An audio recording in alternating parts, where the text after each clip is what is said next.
धुरंधर movie में जमील जमाली का एक डायलॉग है, सगा और सियासत एक ही जुमले में नहीं आती। एंड ये बात ये परफेक्टली फिट भी बैठती है कि मूवीज और पॉलिटिक्स एक ही जुमले में नहीं आती। लेकिन अभी लोगों ने कुछ ऐसा अपना दिमाग बनाया है एंड अपने माइंड में ऐसी चीज़ें फिट बैठा लिए है कि उन्होंने मूवीज और पॉलिटिक्स को एक ही जुमले के अंदर लाया है। एंड इन्होंने ऑडियंस को कुछ ऐसी चीज़ों के साथ अपने ही मन में कुछ ऐसी चीज़ें बनाई है कि वो मूवीज़ और पॉलिटिक्स को अलग नहीं बल्कि एक साथ ही देखते हैं। एंड जिसके कारण ये आने वाले टाइम में या फिर ऑलरेडी ही जो धीरे धीरे है जो पॉलिटिक्स है हमारी वो धीरे धीरे सिनेमा को खा रही है एंड सिनेमा को डिस्ट्रॉय करती जा रही है। अब वो किसी भी तरीके से हो सकता है जननायकन की मूवी को रिलीज़ होने से पहले ही ऑलरेडी लीक करना हो या फिर इतने महीनों से मूवी को पेंडिंग डिलेज पे डिले करवाना हो या फिर धुरंधर को प्रोपेगेंडा बोलकर उसके अराउंड बहुत सारी कंट्रोवर्सी करना हो। एंड एक टाइम के ऊपर इंडिया जो है पहले के टाइम के ऊपर हमें बहुत सारी साउथ एंड बॉलीवुड की तरफ से मूवीज़ दिखाई दिया करती थी जो कि अपने इंडियन पॉलिटिक्स के करप्शन को दिखाती थी। लाइक अगर आप देखोगे सरकार हो गई, नायक हो गई या फिर उनसे पहले भी बहुत सारी 90s के टाइम पे भी फिल्में आया करती थी जो कि इंडियन पॉलिटिक्स की रियलिटी दिखाती थी। कुछ अच्छी वे में दिखाते थे तो कुछ करप्शन वाइज ही सारी चीज़ें दिखाया करती थी।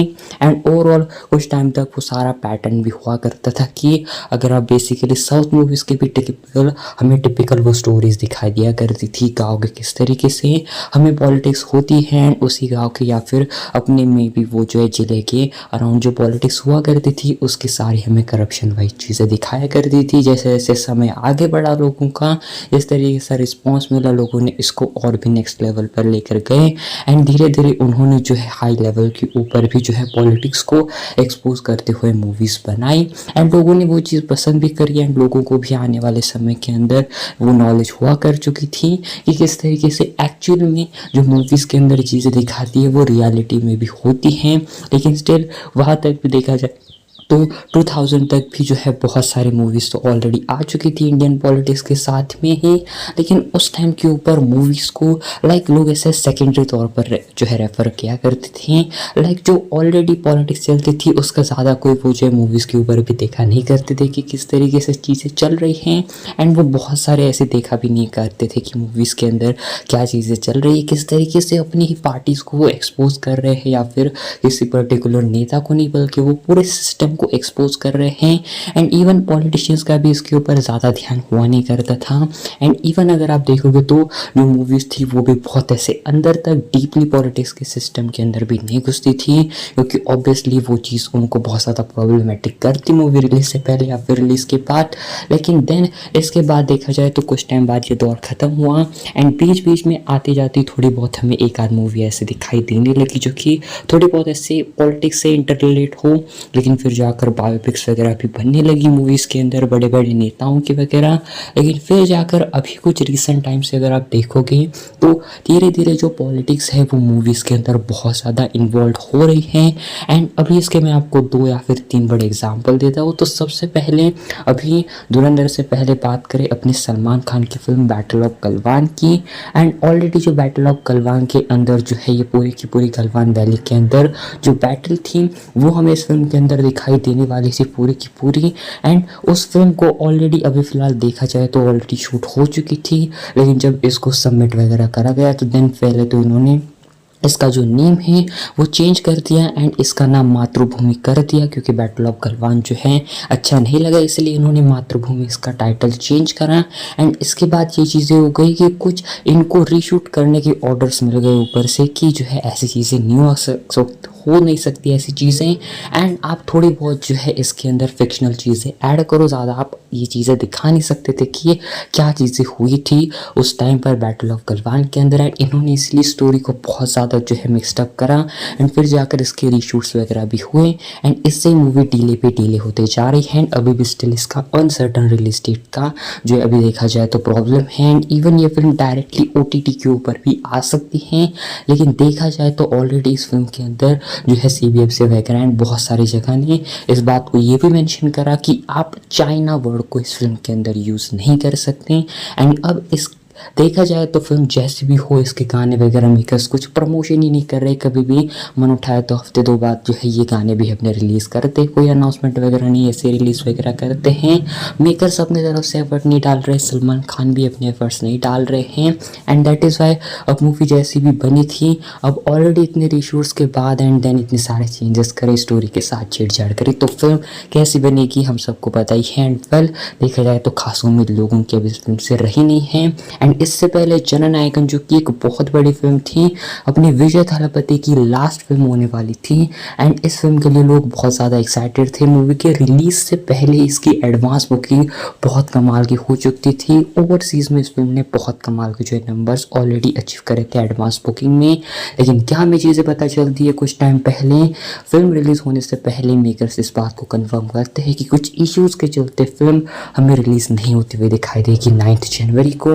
एंड देन इसके बाद क्या होता है, फिल्म डीले पे डीले, फिल्म को कोर्ट के अंदर जाना पड़ता है, फिर तारीख पर तारीख और तारीख पर तारीख आती है। एंड अब जाकर अभी भी मेकर्स को जो है कोई भी सर्टन रिलीज डेट नहीं मिल चुकी है। एंड अगर आप देखा जाए तो इसके पीछे किस तरीके की पॉलिटिक्स है कि अभी फ़िलहाल विजय थालापति ऑलरेडी पॉलिटिक्स के अंदर एंटर कर चुके हैं। विजय थालापति की क्रेजी फॉलोइंग है, लेकिन इसके साथ ही कहीं ना कहीं ये जो CBF से वगैरह का ये जो सारा चक्कर है, इसके पीछे भी डेफिनेटली पॉलिटिक्स, डेफिनेटली कुछ ना कुछ होगी कि विजय थालापति की फिल्म को लास्ट में ना रिलीज़ कराया जाए। एंड आखिर में सारी चीज़ों के पीछे कुछ ना कुछ साउथ की तरफ से भी पॉलिटिक्स का ज़रूर हाथ होगा, क्योंकि देखा जाए तो फिल्म के अंदर बहुत सारे कट लगाकर चेंजेस कर कर इतने दिनों में मेकर्स चाहे तो फिल्म को रिलीज भी कर सकते थे। लेकिन कोर्ट भी आखिरकार इतनी तारीख पर तारीख दे रहा है, एंड फिर भी जाकर कुछ ऐसे सीन्स वगैरह है या फिर कुछ ऐसी चीज़ है जिसको किसी CBF से वगैरह भी अप्रूव नहीं कर रहा है। एंड ऑलरेडी फिल्म के अंदर पॉलिटिक्स का बहुत ज़्यादा रोल होने वाला है। एंड पहले भी ये भगवत केसरी की रीमेक बताई जा रही है, लेकिन देखा जाए तो इसके अंदर भी कहीं ना कहीं पॉलिटिक्स पार्टीज का बहुत ज़्यादा हाथ डेफिनेटली रहा होगा फिल्म को ना रिलीज करवाने के लिए। एंड वही अगर बात है तो इस फिल्म को ऑलरेडी लीक भी कर चुके हैं मेकर्स। एंड फिलहाल देखा जाए तो मेकर्स नहीं बल्कि डेफिनेटली मेकर्स के कोई एक ऐसा बंदा होगा टीम में से जिसने इस फिल्म को लीक करवाया होगा। And already film HD quality के अंदर लीक हो चुकी है, एंड मेकर्स को सारे अकाउंट्स वगैरह टेक डाउन करने पड़ रहे हैं जिनको भी इस फिल्म ने रिलीज़ करवाया है, ऑनलाइन लीक करवाया है। तो मेकर्स को बहुत ज़्यादा नुकसान ऑलरेडी हो चुका है, एंड इस फिल्म से भी लोगों को कोई खास उम्मीदें नहीं हैं। प्राइम एग्जाम्पल है सबसे बड़ा पॉलिटिक्स एंड मूवीज़ का, वो है धुरंधर। धुरंधर 1 और 2 को देखने के बाद लोगों को जो है बहुत सारे ओपिनियंस अलग अलग फॉर्म होने लगे। किस तरीके से लोगों ने इस बात को दिखाया गया, किस तरीके से पूरा BJP का प्रोपेगेंडा फिल्म के अंदर फैलाया जा रहा है, किस तरीके से इन सारी चीज़ों को लोगों ने रिलेट करके बताया कि ये सारी अपने नरेंद्र मोदी जी की ही अपनी उनके पर्सपेक्टिव से सारी चीज़ें दिखाई दे रही हैं। आदित्य धर ने भी अपनी स्टेटमेंट दी थी कि जो भी लोग उनकी मूवीज़ को प्रोपेगेंडा का लेबल देते हैं उनके बारे में उनको कोई भी केयर नहीं है, वो उनके बारे में सोचते ही नहीं है। लोगों को जो बोलना है वो बोलने दें, लेकिन वो अपने काम के साथ ही काम रखते हैं। एंड देखा जाए तो धुरंधर को प्रोपेगेंडा फिल्म बहुत सारे लोगों ने बताया। ध्रुव राठी ने भी वीडियोज़ बनाई, दोनों फिल्म को एक्सपोज करा। उनके तह से कुछ ऐसा उनका कहना था कि उन्होंने एक्सपोज करा मूवीज़ को एंड मूवी के सारी चीज़ों को। लेकिन मूवीज़ एंड जो पॉलिटिक्स दिखाई देती है मूवीज़ के अंदर, जो भी पॉलिटिकल चीज़ें होती चाहे वो किसी भी तरीके से दिखाई जाए मूवीज़ के अंदर, अब उसको ये कभी कभार रियल लाइफ से इंस्पायर्ड लेकर चलते हैं या फिर कभी कभार ये जो है एग्जैक्टली वही चीज़ दिखाते हैं। आदित्य धर ने एक ऐसी मूवी बनाई एंड एक ऐसी चीज़ों को बनाया, उन्होंने कुछ भी इसकी लिमिट्स नहीं रखी हैं एंड उन्होंने सारी चीज़ें एकदम क्रिस्टल एंड क्लियर दिखाया। एंड जो भी सारी चीज़ें जो अंदर से ये पॉलिटिक्स खोखली थी उसको उन्होंने दिखाया एंड वो सारी चीज़ें एक परफेक्ट मूवीज़ के अंदर दिखाई। एंड उन्होंने ना ही सिर्फ एक बैरियर तोड़ा बल्कि आने वाले समय में डेफिनेटली लोगों के लिए दरवाज़ा खुला कर दिया कि आप जो चीज़ें ऑलरेडी हो चुकी है, जो भी इंटरनल चीज़ें हो चुकी है, आप अपने तरीके से कमाल के तरीके से प्रेजेंट कर सकते हो। जैसी हुई थी सेम वैसी की वैसी ही। बाकी देखा जाए तो ऑलरेडी मूवीज़ एंड पॉलिटिक्स दोनों अलग चीज़ें हैं। मूवीज़ के अंदर पॉलिटिक्स होती भी है एंड देखा जाए तो मूवीज़ ऑलरेडी फ्रिक्शनल चीज़ें होती है एंड एडिशनल चीज़ें डायरेक्टर राइटर्स अपने मन से ऐड करते हैं।